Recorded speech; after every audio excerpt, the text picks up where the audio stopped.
Hello and welcome to the Popcorn Junkies. It's been a while since we've been in the broom cupboard. In the hot seat. In the hot seat, reviewing films. We are reviewing, let's cut to the chase, shall we? We're reviewing 3,000 Years of Longing, the new George Miller movie. George Miller, for those of you who don't know, directed the 7 years ago. I didn't realise it was so long. No. Mad Max Fury Road.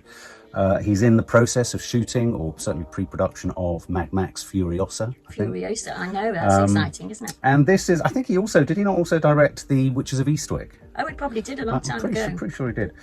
He's quite old now. He's in his 70s, I think. And so this is a film starring Idris Elba and Tilda Swinton, pretty much in a two-hander, isn't it? Yeah. Even though we have lots of other stories, it's pretty much a two-hander. It's based on a short novella by A.S. Byatt called The Djinn in the Nightingale's Eye.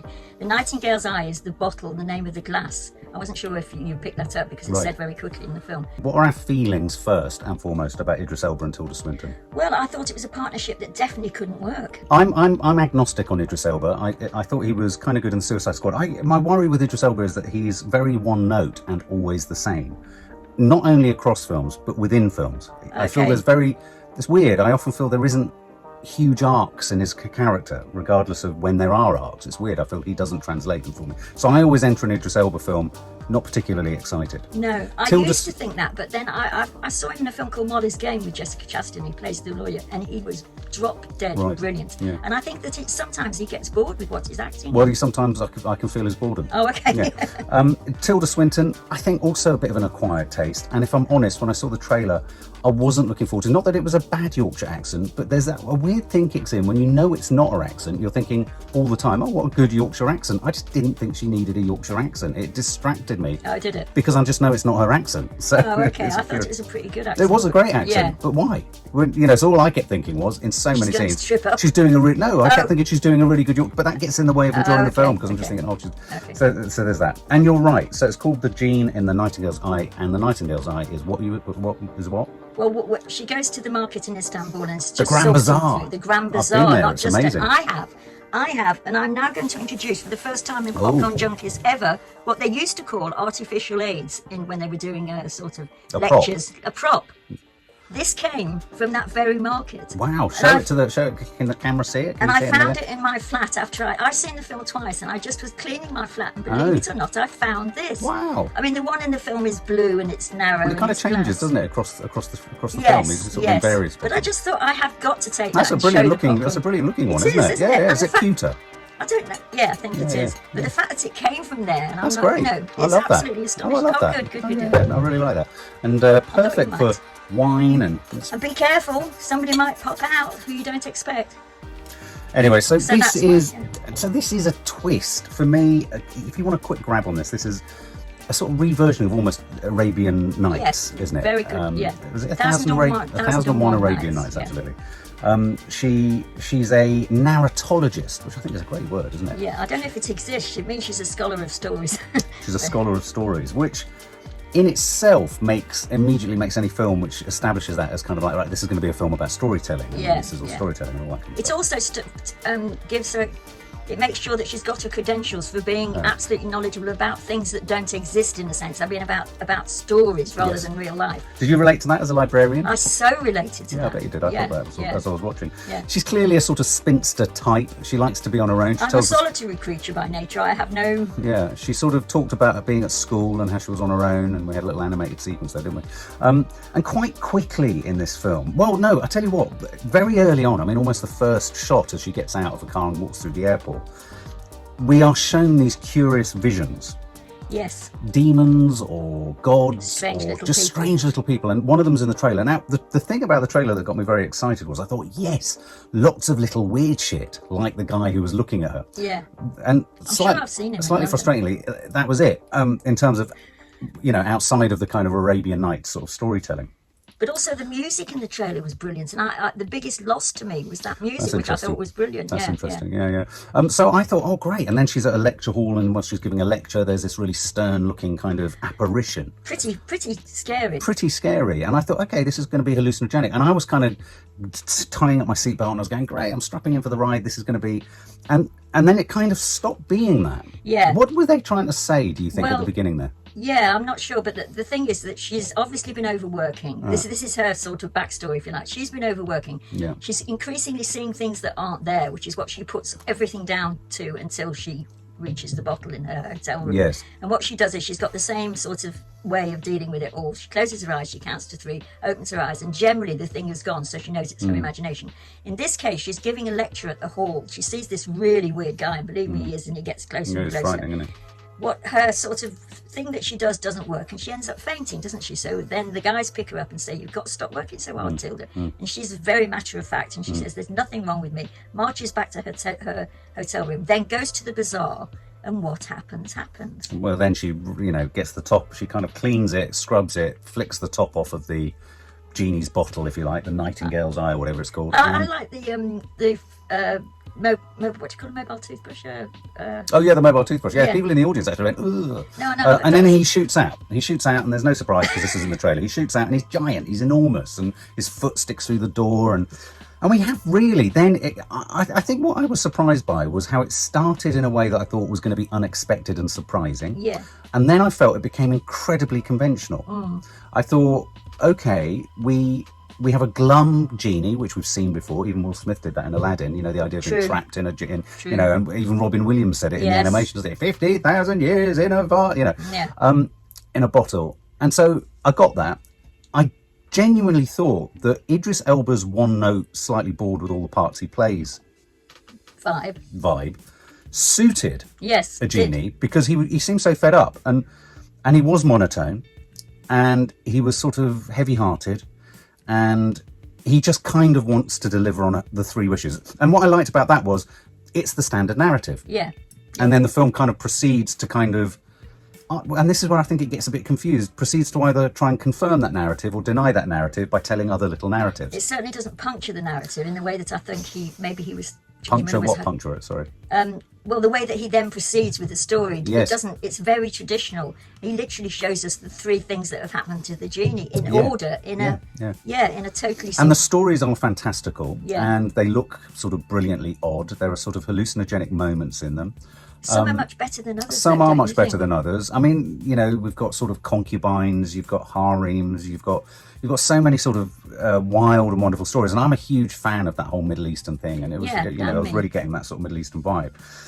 But even in its treatment, I sometimes felt that the special effects or the lenses, not the lens, but what he was doing in post with that sort of distorting kind of thing, which makes it look fisheye, was in a weird way getting in the way of me being able to enter how fantastical these things were. Okay. I thought he could have been a bit clever. I felt like he put a sort of Instagram filter Oh, that's really over these interesting. flashbacks or these reach outs.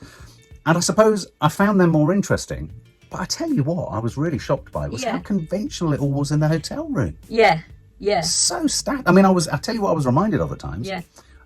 Leo Grand, Emma Thompson. No, don't say that. It was just so conventional. It was so static. Well, I was sort of thinking, I've seen it twice, and I must admit I enjoyed it far more the second time, so it might be a film that benefits. You enjoy every film more a second time, don't you? Maybe it's because you see more in it. Maybe, but I just felt more comfortable with the premise and everything. But all I knew about George Miller was that he does very sort of amazing sort of scenes of carnage and this, that, and the other, great visuals. But there was nothing greatly visual about this, except for the genie coming out of the bottle and going back. I mean, the first story, there were a few sort of disconcerting things like insects dropping and lots of things. But generally, it was a complete retelling, without any sort of violence. Yeah, I mean, you had all these characters, like you had the Queen of Sheba. Yeah, he goes from one story to another, Idris. So you've got in a sense, you've got 2 parallel things going on. You've got the narrative happening in the hotel room, which is him sharing his journey through eons, intercepting various mythical characters in history, or real characters in history, and how he's watched things happen and how they happened here and da-da-da.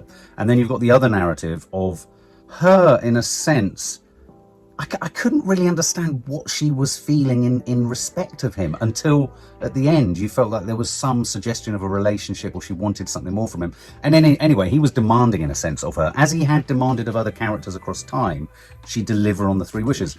And I thought the film was at its richest when it discussed the notion of that narrative device. Yeah. How whenever it's generally been used, the final wish, it ends in tragedy. Yeah. In some way. And I thought that was rich. I thought that was really interesting. And I thought that, you know, especially when he told that one story of the girl who became pregnant and eager.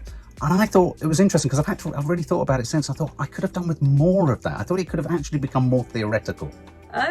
Than it was. I think it has this veneer of being academic and intellectual, and it isn't. No, it isn't. And the first story that he tells us, she at this point is still the school mom that we've come to know and expect, and everything that he tells her, like Solomon and Sheba, she counters with, the Queen of Sheba, the King of Solomon, all the stuff that we know from history. And he says a funny line, which is, "I was there." Oh yeah, when he says, but all the history books say that she marched to him, and he's like, "I was there, they marched to her." Yeah, and he's a very world-weary genie, but as you say, we've seen world-weary genies over and over again. Yes. And so I suppose, and all the way through it, I was waiting for a sort of eureka or an epiphany moment or a narrative kink, because I thought this is about storytelling. I was waiting for a surprise. And I never got a surprise in the story. I thought it was either going to be something revelatory about him or something incredibly clever about her wishing. I mean, which you could argue it was a bit. Yeah. And then it kind of, I don't know, it kind of didn't really know what it was, even down to her being a school mom, like Emma Thompson in Leo Grande. Yeah. I found myself slightly bored in the hotel. And I didn't actually, in any way, shape or form, believe that there was a frisson of anything between them. Oh, I thought they got quite a good chemistry going on, but not in terms of a relationship. But it seemed to me that the relationship bit was tacked on at the end, because she suddenly became all dewy-eyed. Yeah, he just didn't seem very interested. Well, I didn't mind him not being interested, because it's part of what he has to do. But she suddenly became, from being contradicting him and being sort of very much a schoolmistress, became sort of, I get the point of this. If we have a relationship, you come out of your 300,000 years of longing. I mean, connections were clearly being made across time, as Maddie pointed out. She has a scar, Tilda Swinton, on her head, which is a scar, and so I think it was toying with ideas of, are we all the same people passing through history? So in a sense, is she the person that he was with back then? Yeah. But even that thread wasn't. It's a really weird film. On the one hand, it wasn't coherent enough. And on the other hand, it was incredibly conventional, which seems almost slightly contradictory. The story is much less conventional. And I mean, it's much more shooting off in various ways. Right, and that's interesting. Have you read it recently? Yeah, and I thought, my God, she's done something really, really original with this story, which made me think that's why he's chosen it. When I've seen this film twice, and when I first saw it, and then I knew Mark and Maddie and I were going to see it, I thought Mark would be bored to tears by it. Not bored to tears, but I thought he would be very bored, because it's slow, isn't it? It is slow, and for the reasons that you've said, it doesn't add up as a sort of... it promises a lot and then doesn't give you... Well, and also, I mean, I'm a huge fan of the director, and my problem with this film, I have to say, I think, is Idris. I think I fundamentally go to it, I just don't... There was nothing new about what he was doing, and he felt, you're right, world weary is the right phrase. But even in the flashbacks, I felt he was world weary then. He was always world weary. I go back to this idea that he stayed at a level. It's like he finds his pitch for a character, but stays there. It's like once he's found it. And so I felt there was no... I mean, there's the moment where she says, I wish I'd never met you, and he screams, and all the special effects do the work there. And I felt the special effects, in a sense, were trying to lift and give depth where there was depth. For example, that kind of curious shot where he's holding her, and it's almost like a sort of Pieta of Mary and Christ. I thought, well, all the special effects are working overtime here to fuse them together, but I haven't believed it between them at all. No. And so I thought it was quite conventionally acted, it was quite conventionally directed in huge swathes, and he just got all his gizmos out to jazz it up for all of the flashbacks. And I've seen better... I wasn't transported to the Middle East as much as I was in Guy Ritchie's Aladdin. No. Because I didn't find it as immersive. I do think his treatment of the imagery, and I go back to this Instagram lens, kind of held it all at arm's length a bit. I would agree with that, actually, entirely. I mean, I didn't feel any... I mean, I've been to Istanbul, as I say, consequently that. Yeah, I didn't get a sense I know the sort of... I mean, you kept seeing the blue mosque through the windows. Yeah, which has been green screen. Yes, but I didn't get any of the Middle East. That sort of fascination of the Middle East. You didn't get the smell, the flavour, the sounds. You didn't hear the call to prayer. No, I didn't get any of that. I didn't get any of that. And even right down to, because it reminded me a little bit, in a weird way, of Bullet Train, when we'd go off to these side stories, which would last about 7 minutes. But the dilemma with doing that in any film is you're asking the viewer to invest in that, but none of the characters establish themselves. And in fact, in many of those past stories, many of the characters didn't even talk. No. And when they did talk, they were being talked over by narration back in the hotel room. So I just found myself not caring, really. Also, didn't you find... I didn't find this so much on the second viewing, but I found that the sort of ventures into the Middle East, where he's the Djinn, like round the corner, waiting to do something magical. I found the stories themselves not only didn't reflect the Middle East, but they were a bit distasteful in some ways. There was nothing sort of about them that made me want to know more about these characters. Yeah, certainly didn't make you want to go away and read the Arabian Nights. No, and that in a way is a disservice to the book. It makes me think that he filmed more and then dropped it on the... I almost wonder whether it almost felt like he'd shot the hotel stuff during lockdown and then did all the rest of it in post. He did. Oh, he did? He did. Oh, right. Oh, well, that explains everything. Did. It was too static. I mean, you could feel that they couldn't... It was almost like COVID got in the way. And the lectures, they'd all got their masks on. Yes, he said, I've read an interview with him where he said it would really damage the whole thing. So much. That explains so. Okay, well, in summary, I'll go first. Yeah. But it'd be a lie to say that I had high hopes for this. I didn't have high hopes for this. In some ways, Idris's style of acting really suited the character, but it wasn't enough to make the genie a unique thing in this film to any other portrayal of a genie I've ever seen before. He looked the part, didn't he? He always looked fantastic. Yeah, he looked fantastic. I mean, I loved him in the Suicide Squad, but even in that, he was on one note. I wouldn't disagree with that. Tilda Swinton, I think, is an acquired taste. I didn't believe their romance. I didn't believe her. And I think it sounds weird to say that a successful Yorkshire accent also got in the way. It did. Okay. I felt all the time she was acting. And so I didn't believe her sitting at a desk writing and all that kind of stuff. Its heart's in the right place. Yes. I think it wants to tell a really colourful story, and it's quite a self-indulgent film for him as a director, I think. And I think that's nice, and that's fine, that's all right, because he's had such a big hit. But I would argue that I think it thought it was more intellectual than it was. Mm-hmm. I don't think it is intellectual at all. No, it isn't. And I think in terms of the fact that she's a narratologist and it's about storytelling and stories, it was incredibly predictable. Incredibly predictable. With that as a viewpoint. And the rhythm of the film is hotel, story, hotel, story. Absolutely true. And each story he tells develops to him being now in the hotel. Yeah. And then, it was a sweet end. Then you have the tacked-on ending, which was also sweet. weird. It's sweet enough, but why do they always have to shoot in Primrose fucking Hill or wherever it was? I mean, it looked like Primrose Hill. And also the bit with the neighbours, didn't you think the that neighbours, possibly... it was weird. It was just... I thought that was bad. I thought that was one of the few really, really bad bits. Yeah, it was really weird. So, all in all, for me... I came out and you were asking. I said it's sweet. It's a fairy tale. It's it's a sort of fable, isn't it, of sorts? But it was too gentle for me. It was too obvious. It was too predictable. It was too conventional, and it was too one note. And I think that's quite an achievement when you're dealing with such exotica and the world. That's really damning. So I would give it 55. It's a curiosity. It is a curiosity. It's a curiosity. It's like you've stumbled across something in the bazaar. And then when you rub the thing, a really boring genie comes out. I was going to say, but that makes it sound more exciting than it is. No, it's not. Yeah. I mean, I felt for the first time ever, and as I say, I've seen this film twice at the cinema, liked it more the second time. But the thing that I liked the most about this film was the trailer. I don't think it matched the trailer at all. The music was brilliant. The bits where we think he's going to go back into the bottle are fantastic. The trailer made me want to see this film, took me back to the book. And in actual fact, the actual main film, as you've said very eloquently, was as predictable as hell. I didn't find Idris as nearly as sort of one note. I mean, he was supposed to be one note, so I didn't mind it as much.